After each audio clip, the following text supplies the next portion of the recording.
بسم اللہ الرحمن الرحیم۔ السلام علیکم ورحمۃ اللہ وبرکاتہ۔ مسلمان درخت کون سا ہے؟ رسول اللہ صلی اللہ علیہ وسلم نے فرمایا، ایک درخت ایسا بھی ہے جس پر کبھی خزاں نہیں آتی۔ مسلمان کو اس درخت سے تشبیہ دی جا سکتی ہے۔ بتاؤ بھلا وہ کون سا درخت ہے؟ یہ سن کر صحابہ کرام رضی اللہ تعالیٰ عنہ کے خیالات جنگل کے مختلف درختوں کی طرف گئے۔ حضرت عبداللہ بن عمر رضی اللہ تعالیٰ عنہ کہتے ہیں، میرے دل میں آیا کہ وہ کھجور کا درخت ہو سکتا ہے، مگر میں مجلس میں کم عمر ہونے کی وجہ سے کچھ کہتے ہوئے شرما گیا۔ پھر صحابہ کرام رضی اللہ تعالیٰ عنہ نے عرض کیا، یا رسول اللہ صلی اللہ علیہ وسلم، آپ ہی بتا دیں کہ کون سا درخت ہے؟ آپ صلی اللہ علیہ وسلم نے فرمایا، وہ کھجور کا درخت ہے۔ کوا ڈرا ہوا ہی کیوں رہتا ہے؟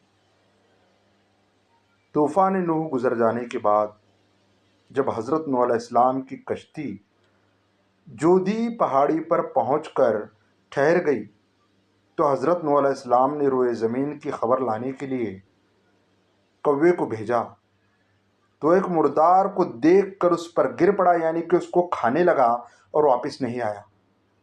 تو آپ نے اس پر لعنت فرما دی اور اس کے لیے بد دعا فرما دی کہ وہ ہمیشہ خوف میں مبتلا رہے۔ چنانچہ کوے کو حل و حرم میں کہیں بھی پناہ نہیں۔ حور کی خوبصورتی۔ رسول اللہ صلی اللہ علیہ وسلم نے فرمایا، اگر جنت کی کوئی عورت زمین والوں کی طرف جھانک لے تو زمین و آسمان کے درمیان تمام چیزوں کو روشن کر دے اور اس کو خوشبو سے بھر دے، اور اس کے سر کی اوڑھنی دنیا اور تمام چیزوں سے بہتر ہے۔ امام غزالی رحمۃ اللہ علیہ نے فرمایا، سب انسان مردہ ہیں، زندہ وہ ہے جو علم والے ہیں۔ سب علم والے سوئے ہوئے ہیں، بیدار وہ ہے جو عمل والے ہیں۔ تمام عمل والے گھاٹے میں ہیں، فائدے میں وہ ہیں جو اخلاص والے ہیں۔ سب اخلاص والے خطرے میں ہیں، کامیاب وہ ہیں جو تکبر سے پاک ہیں۔ نماز فجر۔ حضرت علی رضی اللہ تعالیٰ عنہ سے کسی نے پوچھا، میں بہت کوشش کرتا ہوں کہ صبح نماز پڑھوں پر اٹھا نہیں جاتا۔ حضرت علی رضی اللہ تعالیٰ عنہ نے ارشاد فرمایا، یہ نیند کی وجہ نہیں، بلکہ تم جو سارے دن میں گناہ کرتے ہو وہ تمہاری گردن میں توق، ہاتھوں میں ہتکڑی اور پاؤں میں بیڑیاں بن کر تمہیں اٹھنے نہیں دیتا۔ اللہ تبارک و تعالی ہمیں ہر گناہ سے پاک رکھے اور پانچوں وقت کی نمازیں پڑھنے کی توفیق عطا فرمائے، آمین۔ دو مخلص دل۔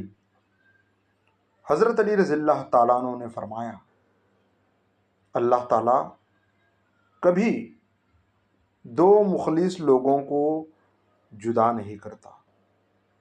جدا تب کرتا ہے جب دونوں میں سے کوئی ایک منافق ہو۔ اللہ کبھی مخلص کو منافق سے نہیں جوڑتا۔ اللہ تعالیٰ ہمیں ہمیشہ مخلص رکھے۔ حضرت علی رضی اللہ تعالیٰ عنہ نے فرمایا، نفرت گناہ سے کرو، گناہ کرنے والے سے نہیں۔ شاید تمہاری محبت میں آ کر وہ گناہ کرنا ہی چھوڑ دے۔ اللہ تبارک و تعالی ہمیں ہر صغیرہ اور کبیرہ گناہوں سے بچائے رکھے اور اپنے امن و امان میں رکھے۔ 6 چیزوں کی شکایت کبھی نہ کرنا۔ نمبر 1، اپنی قسمت کی۔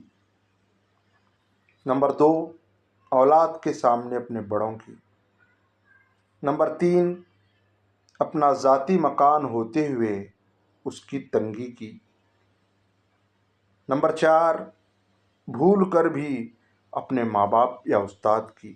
نمبر 5، غیر کے سامنے اپنے دوست کی۔ نمبر 6، رخصت کرنے کے بعد اپنے مہمان کی۔ حضرت علی رضی اللہ تعالیٰ عنہ نے فرمایا، ہر مشکل کے وقت کہا کرو لا حول ولا قوت الا باللہ العلی العظیم، مشکل آسان ہو جائے گی۔ سلامتی اسی میں ہے کہ غیر ضروری بات نہ کی جائے۔ جب تک مچھلی کا منہ بند رہتا ہے تب تک مچھلی کانٹے کی گرفت میں بالکل نہیں آتی۔ جو شخص اتنی محبت، اتنے خلوص اور اتنے اعتبار کے باوجود بھی آپ کا نہیں رہا تو یقین کریں کہ وہ کبھی بھی کسی کا نہیں ہو سکتا۔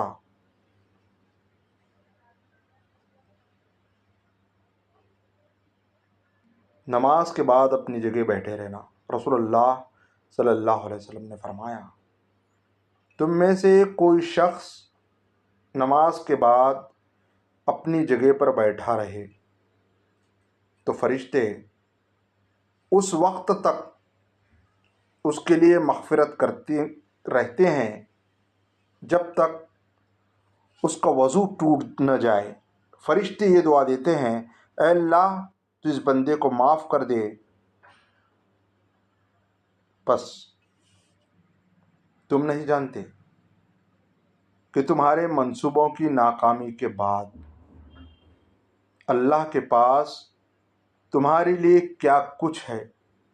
بے شک وہ صبر کرنے والوں کے ساتھ ہے۔ اللہ تعالی ہم سب کو صبر کرنے کی تلقین عطا فرمائے، آمین۔ ان اللہ مع الصابرین۔ ہر آدمی اپنا الگ الگ درخت اگانا چاہتا ہے۔ یہی وجہ ہے کہ انسانیت کا باغ تیار نہیں ہوتا، یعنی کہ آپس میں میل و محبت سے رہیں، اتفاق سے رہیں، آمین۔ سیدنا امیر المومنین ابو بکر صدیق رضی اللہ تعالیٰ عنہ نے فرمایا، اگر تم خدا کی رحمت کے امیدوار ہو تو اس کی مخلوق پر رحم کرو۔ جس شخص پر نصیحت اثر نہ کرے وہ سمجھ لے کہ اس کا دل ایمان سے خالی ہے۔ حضرت ابو بکر صدیق رضی اللہ تعالیٰ عنہ۔ مومن کے لیے اتنا علم ہی کافی ہے کہ وہ اللہ تعالیٰ سے ڈرتا رہے۔ حضرت ابو بکر صدیق رضی اللہ تعالیٰ عنہ۔ فرمان حضرت ابو بکر صدیق رضی اللہ تعالیٰ عنہ، شکست کھانا بری بات نہیں، شکست کھا کر ہمت ہار جانا بری بات ہے۔ حضرت ابو بکر صدیق رضی اللہ تعالیٰ عنہ نے فرمایا، ہر چیز کا ثواب کا اندازہ ہے مگر صبر کے ثواب کا کوئی اندازہ نہیں۔ اللہ تعالیٰ ہمیں ہر قدم پر صبر کرنا سکھائے۔ حضرت عثمان غنی رضی اللہ تعالیٰ عنہ فرماتے ہیں، بعض اوقات جرم کو معاف کرنا مجرم کو زیادہ خطرناک بنا دیتا ہے۔ آہستہ بولنا، نیچی نگاہ رکھنا میانہ چال چلنا ایمان کی نشانی ہے۔ اپنا بوجھ دوسروں پر نہ ڈالو، خواہ کم ہو یا زیادہ۔ خاموشی غصے کا بہترین علاج ہے۔ گناہ کسی نہ کسی صورت میں دل کو بے چین رکھتا ہے۔ اللہ کے سوا کسی سے کوئی امید نہ رکھو۔ زیادہ کھانا بھی ایک بیماری ہے۔ حقیر سے حقیر پیشہ ہاتھ پھیلانے سے بہتر ہے۔ نعمت اور عافیت کے ہوتے ہوئے زیادہ طلبی بھی شکوہ ہے۔ جو لوگ خدا کی دی ہوئی مال غلط جگہ پر خرچ کرتے ہیں وہ خدا کے نعمت کی ناشکری کرتے ہیں۔ عقل مند کہتا ہے کہ میں کچھ نہیں جانتا، مگر بیوقوف کہتا ہے میں سب کچھ جانتا ہوں۔ حضرت عثمان غنی رضی اللہ تعالیٰ عنہ۔ افسوس ہے تیری جہالت پر صاحب، موت سر پر ہے اور تو خاموش نہیں ہوتا۔ حضرت عثمان غنی رضی اللہ تعالیٰ عنہ فرماتے ہیں، کنجوس کا مال اس کے زمین میں جانے کے بعد باہر آتا ہے۔ اللہ تعالیٰ میں کنجوسی سے بچائے، آمین۔ حضرت عثمان غنی رضی اللہ تعالیٰ نے فرمایا،